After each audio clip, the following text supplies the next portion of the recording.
রাজধানী সহ সারা দেশে পাল্লা দিয়ে বাড়ছে খুন খারাপি ও সহিংসতা, যার মূলে রয়েছে চাঁদাবাজি, আধিপত্য বিস্তার ও রাজনৈতিক প্রতিশোধের মতো ঘটনা।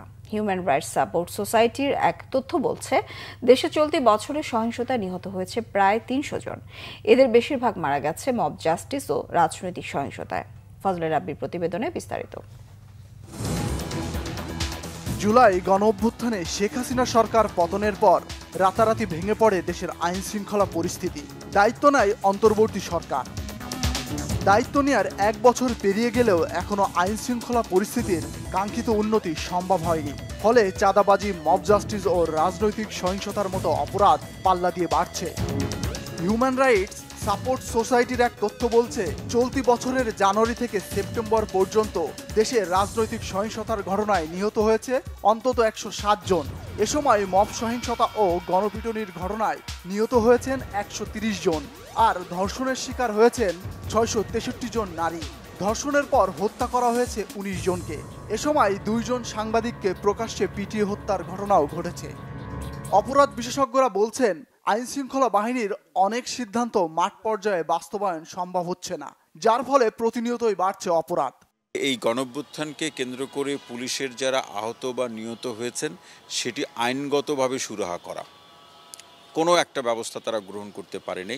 তার মানে এই অবস্থাটাকে কেন্দ্র করে তাদের মধ্যে কিন্তু একটা বিভাজন আছে। মাঠ পর্যায়ের পুলিশের সাথে নীতি নির্ধারণীর পুলিশের, অর্থাৎ যারা সিদ্ধান্ত গ্রহণ করেন অথবা একেবারে উপর স্তরে যারা আছেন, এদের মধ্যে একটা সমন্বয়হীনতা আছে। কারণ মাঠের যা বাস্তবতা সেই অনুযায়ী সিদ্ধান্ত গ্রহণ হয় না, আবার সিদ্ধান্ত যা গ্রহণ হয় সেটা মাঠ পর্যায়ের সাথে এটা খাপ খায় না। সুতরাং এটা সিদ্ধান্ত তো বাস্তবায়ন করবে আলটিমেটলি মাঠ পর্যায়ে যারা আছেন তারা।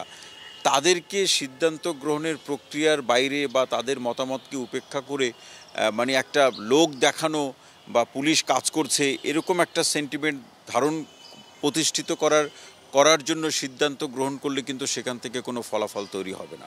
অপরাধ নিয়ন্ত্রণে সরকারের পর্যাপ্ত সদিচ্ছার অভাবের কথা বলছেন মানবাধিকার কর্মী এলিনা খান। তার মতে, সমস্ত রাজনৈতিক দলগুলো নিয়ে দ্রুতই আলোচনার টেবিলে না বসতে পারলে নির্বাচনের আগে দেশের আইন শৃঙ্খলা পরিস্থিতি আরও নাজুক হবে বলে শঙ্কা তার। আমার কাছে মনে হচ্ছে সরকার যদি সত্যিকারভাবে ঠিকমতো চেষ্টা করে বা ঠিক মতন যদি অর্গানাইজড যদি চেষ্টা করে, তাহলে এটা নিয়ন্ত্রণ করা খুব একবার নির্মূল হবে না, নিয়ন্ত্রণ করা কঠিন না। সামনে ইলেকশন হওয়ার সম্ভাবনা আছে, তাতে প্রতিদ্বন্দ্বী নিজেদের দলের মধ্যে প্রতিদ্বন্দ্বিতা আছে এবং অন্য দলের সাথে প্রতিদ্বন্দ্বিতা আছে। তখন সবাই চায় যে যার ওঠার সম্ভাবনা আছে বা যাকে দিতে পারে অথবা তার অপোজিট কাউকে মেরে ফেললে পারে তার জন্য সুবিধা হবে।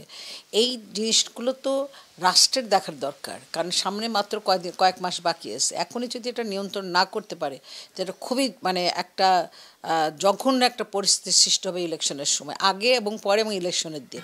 আধিপত্য বিস্তার, জমি দখল, চাঁদাবাজি ও বিভিন্ন সহিংসতায় প্রতিনিয়তই বাড়ছে খুন খারাপি। ফজলে রাব্বি, বাংলা ভিশন, ঢাকা।